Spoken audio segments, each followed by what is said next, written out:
Every year, thousands of Americans travel outside of the U.S. to adopt children. But what happens if something goes wrong? Tonight, Fox Undercover looks at the dark side of international adoptions. Investigative reporter Mike Beaudet joins us now with the results of a 5-month investigation. It is heartbreaking when someone who longs to be a parent faces hurdle after hurdle, from infertility to waiting lists and high costs. So every year, more people are adopting children overseas. They're going to countries like Russia, China, and Vietnam.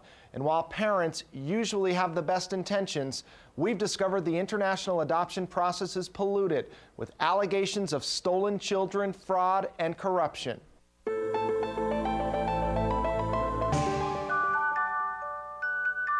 This room shows one family's emptiness.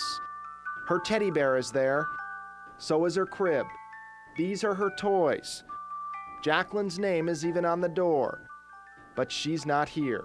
You know, on February 25th was one of the happiest days of our lives.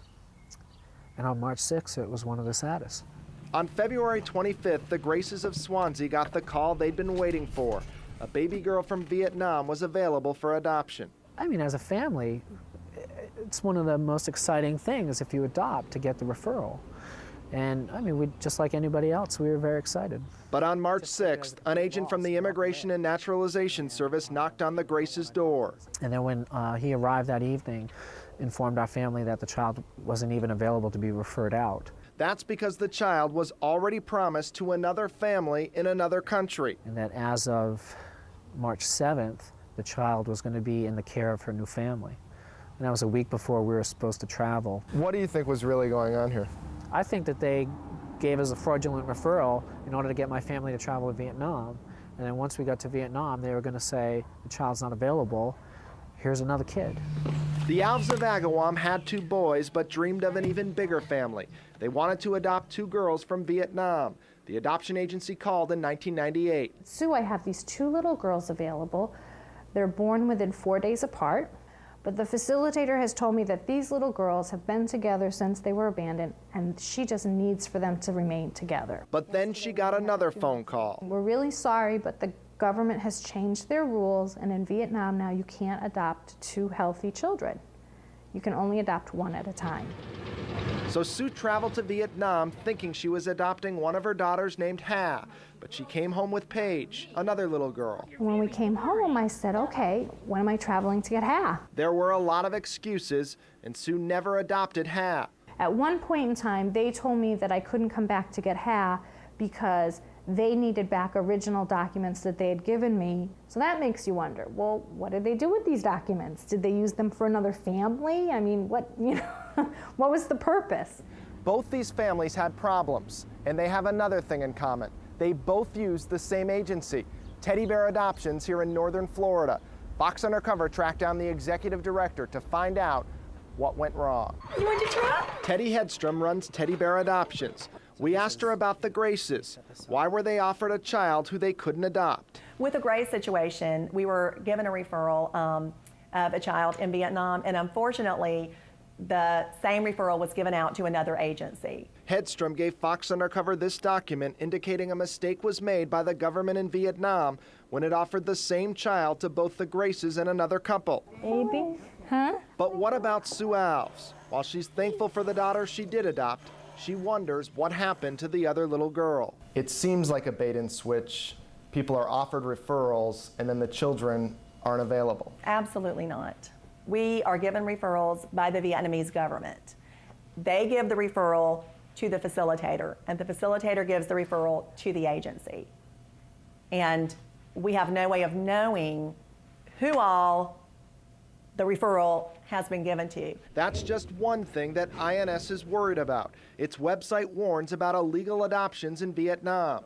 Bill Strasburger is spokesman for the agency. Are children being bought and sold in Vietnam? We believe it's true. We believe it is taking place. The real problem is, how did the child get into the process? Were they bought from a family? Was a poor family in a remote village taken advantage of, exploited by someone who's out there recruiting babies for adoption overseas? I want to take my first trip to Vietnam. We wanted to know what prospective parents are told about where the children they're going to adopt come from.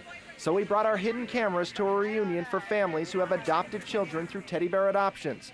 This woman worked as the agency's Vietnam program director. Some children are in foster care and some are in orphanages. Now, most of the older ones are in orphanages. Are mothers paid off to give their kids up for adoption? I have heard that. I can honestly say that there is no one that I work with or would work with who would be involved in anything like that, ever. When you're adopting a child on the other side of the globe, there has to be someone in that country who acts as a middleman, who helps with finding you a child and guiding you through the process.